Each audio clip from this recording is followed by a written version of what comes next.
আমি খাবার নিয়ে গবেষণা করি, খাবার আবিষ্কার করি। আমার 8 জন স্টাফ দেশে 500 স্টাফ। প্রথম বিফ হান্ডি বাংলাদেশ আমার হাতে, পেশোয়ারি বিফ হান্ডি 60 রকম 70 রকম 100 150 200 পদের মশলা। সেই জন্য আমি পেশোয়ারি বিফ আবিষ্কার করলাম, একদম মশলা ছাড়া। এই বিফ হান্ডির রেসিপি এখন আপনাদেরকে দেখাবো, বিফ হান্ডি কিভাবে তৈরি করা হয়।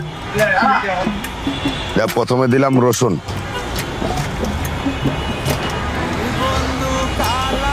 এটা দিলাম আস্তা মরিচ,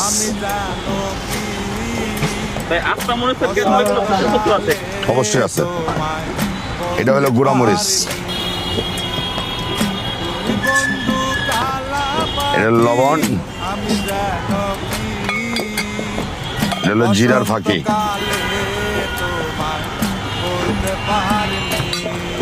এটা হলো তেজপাতা, এটা হলো এই যে বিফ হান্ডির যে মশলাটা, সেই মশলাটা 22 রকমের মশলা। জি, এটা কি ভাই আপনাদের সিক্রেট? এটা সিক্রেট। এই লাস তেল দাও। এই যে কাশ্মীরি মরিচ, এই যে কাশ্মীরি, আর দিও না, দুটোই দাও না। কোন ভাই কাশ্মীরি মরিচ দেওয়ার আসলে কারণটা কি? কাশ্মীরি মরিচ দেওয়ার মাংসর যে পরিমাণ, এই পরিমাণ মতো তো আমি গুঁড়া মরিচটা দিচ্ছি না, আস্তা মরিচটা দিচ্ছি। আস্তা মরিচ তো তার কালার আসে না, এই কালারের জন্য কাশ্মীরি মরিচটা ইউজ করা হয়, কোনো রং কোনো ফ্লেভার ইউজ করা হয় না।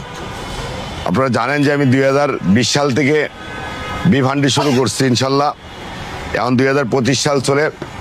আমি নিজে খাবার আবিষ্কার করি।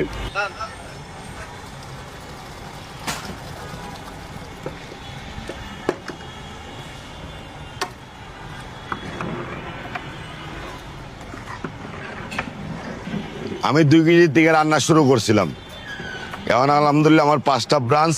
এটা আল্লাহর একটা নিয়ামত, আমি কোনো নকল করি না। এই যে মাংসর কোয়ালিটিটা দেখেন, এই মাংসর কোয়ালিটিটা দেখেন, কি কোয়ালিটি মাংস।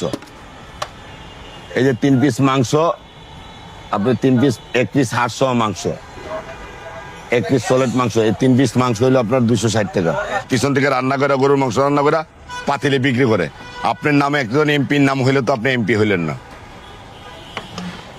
আপনার নাম যদি একজন এমপির নাম হয় তাহলে তো আপনি একজন এমপি হইলেন না। আপনি মাঠে কাজে কর্মে আপনার এমপি হইতে হবে।